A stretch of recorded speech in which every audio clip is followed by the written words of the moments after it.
I was a victim of my own success, and I did some Ed Sullivans I hate. On those Ed Sullivan shows, I began to realize, not just there, everywhere, all these shows, I didn't fit. And here's what I was missing.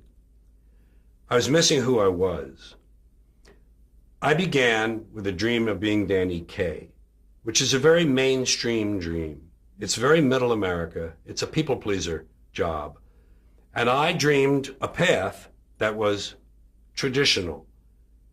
Comedian, disc jockey, comedian, actor, big success. A mainstream dream. Meanwhile, what I really was an outlaw and a rebel because I had lived that kind of life. I got kicked out of 3 different schools. I got kicked out of the Air Force. I got kicked out of the choir. I got kicked out of the altar boys. I got kicked out of summer camp. I got kicked out of the Boy Scouts. And I quit school at 9th grade. I had great marks. I was a smart kid, but I didn't care. They weren't teaching what I want. I didn't give a shit. It's important in life if you don't give a shit. It can help you a lot. So I didn't give a shit. And I was I was a pot smoker when I was 13.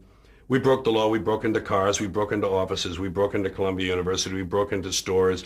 We did all sorts of unlawful things. And I was that kind of person. I was one who swam against the tide of what is expected and what the establishment wants from us. But I didn't know that about myself because this dream blinded me. This dream was about America, about the path that we all follow, the middle of the road, middle class America, mainstream will dream. And meanwhile, I'm sitting there like this, fuck those people. Fuck that shit. Look at this stupid shit. No, I don't want to be in the bunny number. Can I get out of the bunny number, please? I don't want to put on that fucking uniform. And I didn't know this dissonance was inside me. And in the period this is happening, all through the 60s, the counterculture was forming. The free speech movement started in Berkeley.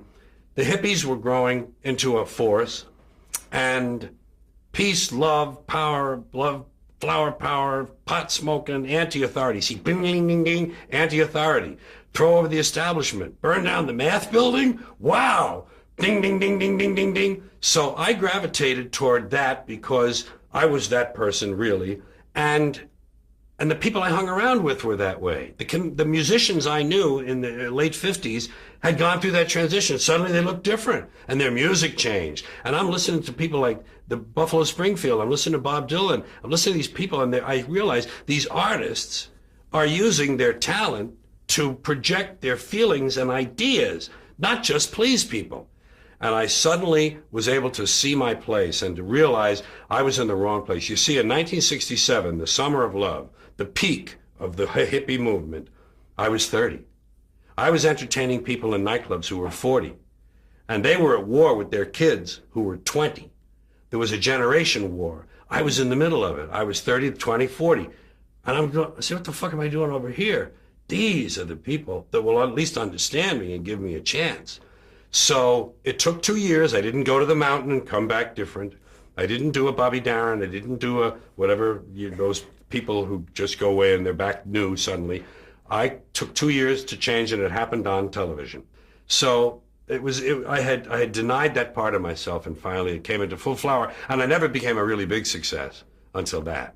Mm-hmm. I probably had 200 television appearances by that time, and I still wasn't realized as a writer, comedian, as a comedian.